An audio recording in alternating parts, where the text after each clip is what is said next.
Touring cinema நேயர்களுக்கு வணக்கம். 60, 70 காலகட்டத்தில ரசிகர்களோட கனவு கன்னியா இருந்தவங்க தான் காஞ்சனா அவர்கள். அதாவது அவங்க ஒரு படத்தில நடிக்கிறாங்க அப்டின்னா, அவங்க ஒரு ஃப்ரேம்ல வந்துட்டா மட்டும் போதுங்க. அந்த ஃப்ரேம்ல பக்கத்தில எம்ஜிஆர் இருந்தாலும் சரி, சிவாஜி இருந்தாலும் சரி, ரசிகர்களோட பார்வை இவங்க மேல தான் இருக்கும்.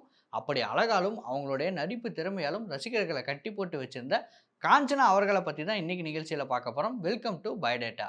காஞ்சனா அவர்கள் பார்த்தீங்கன்னா, 1939ல தாங்க பிறக்குறாங்க. அவங்களுடைய பேரன்ட்ஸ் இருக்காங்க இல்லையா, அவங்க பார்த்தீங்கன்னா, அடிக்கடி சண்டை போட்டுட்டே இருப்பாங்களாம். இவங்க பார்த்தீங்கன்னா, எப்பவுமே தனிமையா தான் இருப்பாங்களாம். அதாவது நம்ம காஞ்சனா பார்த்தீங்கன்னா, சின்ன வயசுலேருந்தே தனிமையா இருக்கிறதுக்கு ரொம்ப புடிக்குமாம். காரணம் என்ன அப்படின்னு கேட்டீங்கன்னா, நான் முன்ன சொன்ன மாரி அவங்க அப்பா, அம்மா சண்டை போட்டுட்டே இருக்கும்போது, இவங்களுக்கு பார்த்தீங்கன்னா, ரொம்ப இரிட்டேட்டா இருக்குமாம். இவங்க ஏன் இப்படி சண்டை போட்டுட்டே இருக்காங்கன்னே தெரியல அப்படிங்கிற மாரி ரொம்ப போட்டு யோசிச்சுட்டே இருப்பாங்களாம், அந்த ஒரு சின்ன வயசுல. அதுக்கும் காரணம் என்ன அப்படின்னு பார்த்தீங்கன்னா, அவங்க ஸ்கூலுக்கு போகும்போது மத்த குழந்தைங்களோட பேரன்ட்ஸ்லாம் வந்து ரொம்ப அழகா வந்து அவங்கள விட்டுட்டு போவாங்களாம். ஆனா இவங்க பார்த்தீங்கன்னா, தனியா தான் போவாங்களாம். அப்படி இல்லைன்னா ஒரு நாள் அப்பா வந்து விட்டுட்டு போவாங்க. இல்லாட்டி அம்மா வந்து விட்டுட்டு போவாங்க. 2 பேரும் சேர்ந்து வந்து ஒரு நாள் கூட நம்மள விட மாட்டேங்கிறாங்க அப்படின்னு சொல்லிட்டு ரொம்ப ஏக்கமா இருப்பாங்களாம் காஞ்சனா. அதனாலேயே பார்த்தீங்கன்னா, நம்ம தனியாவே இருந்துரலாம். இவங்க எப்பயுமே சண்டை போட்டுட்டே இருக்காங்கன்னு சொல்லிட்டு சின்ன வயசுலேருந்தே பார்த்தீங்கன்னா, அவங்க தனியா தான் இருந்துட்டு வந்திருக்காங்க.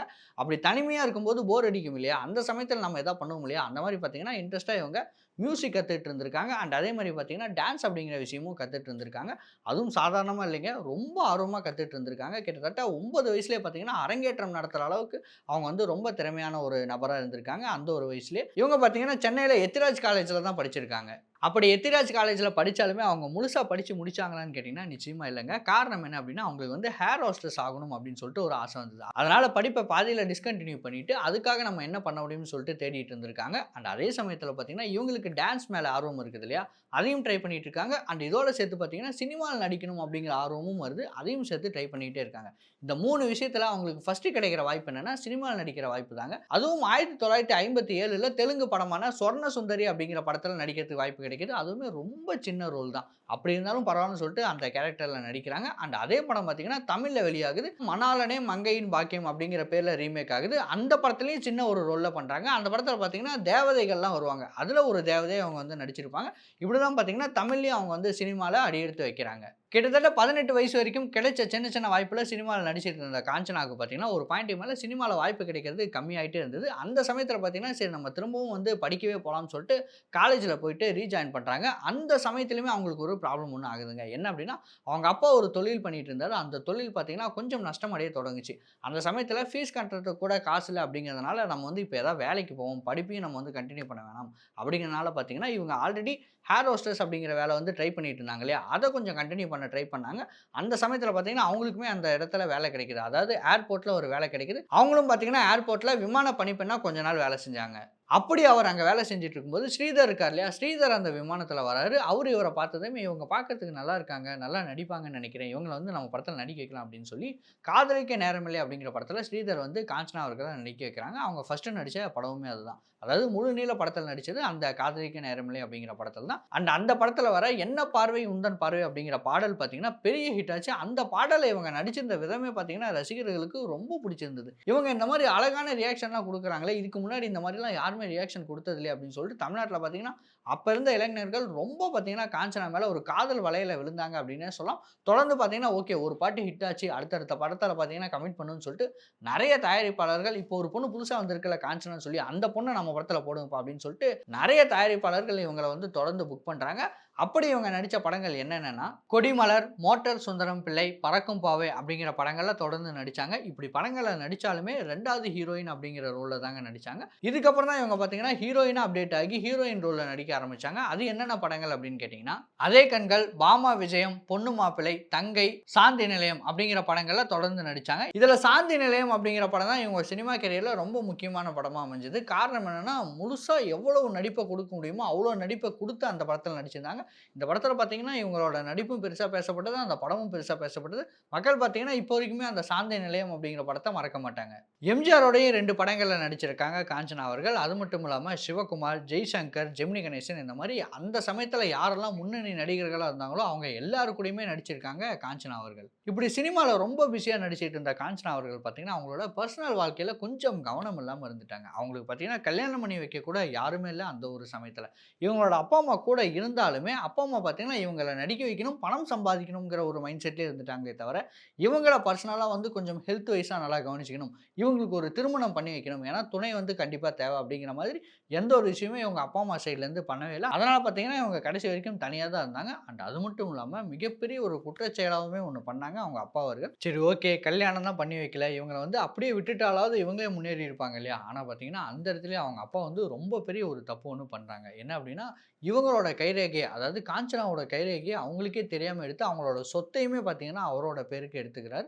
இதுக்கப்புறம் பார்த்தீங்கன்னா, பெரிய வழக்குகள்லாம் போச்சு. அப்புறம் ரொம்ப கஷ்டப்பட்டு அந்த அவங்களுடைய சொத்தையெல்லாம் வந்து இவங்க திரும்ப வாங்குனாங்க அவங்க அப்பா கிட்ட இருந்து. அப்படி வாங்குனதுமே பார்த்தீங்கன்னா, கிட்டத்தட்ட ரூ. 100,00,00,000 சொத்து இருக்கு இல்லையா? அந்த சொத்த பார்த்தீங்கன்னா, திருப்பதி தேவஸ்தானத்துக்கு எழுதி வச்சாங்க காஞ்சனா.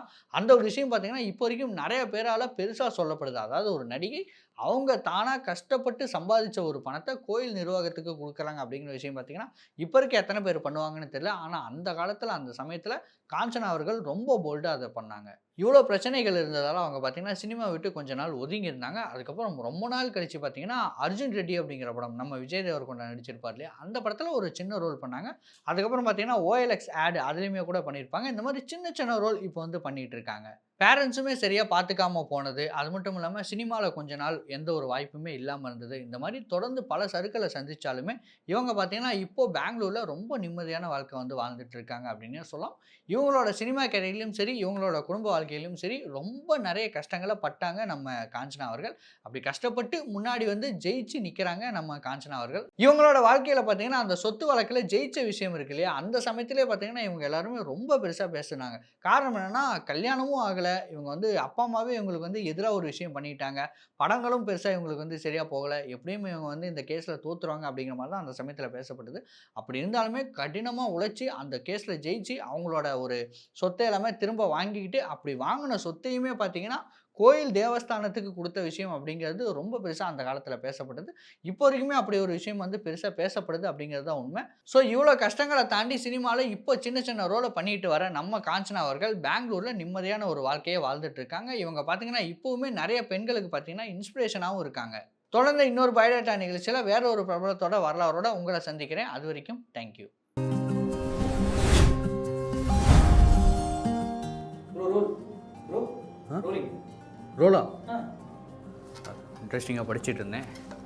ஸோ மக்களே, டூரிங் டாக்கீஸ் நடத்தின ஃப்ரேம் அண்ட் ஃபேம் அவார்ட் ஃபங்க்ஷனுக்கு நீங்கள் பயங்கரமான சப்போர்ட்டை கொடுத்துருந்தீங்க. அண்ட் அதே வீடியோக்கள் எல்லாமே நம்ம வந்து யூடியூப்பில் அப்லோட் பண்ணதுமே எல்லாருமே அந்த வீடியோஸை பார்த்து ரொம்ப அதிகமாக சப்போர்ட் பண்ணியிருந்தீங்க அப்படின்னே சொல்லலாம். இவங்களாம் வந்து கலந்துக்கிட்டாங்களா அப்படிங்கிற மாதிரி எல்லா வீடியோக்குமே நீங்கள் வந்து ரொம்ப அதிகமாக சப்போர்ட் பண்ணியிருந்தீங்க. ஆனால் நம்ம வியூவர்ஸ் எல்லாருமே கண்டிப்பாக வீடியோ மட்டும் பார்ப்பாங்களான்னு கேட்டால் நிச்சயமாக கிடையாது. சில பேருக்கு வந்து புத்தகம் படிக்கிற அந்த ஒரு ஆர்வமே இருக்கும்.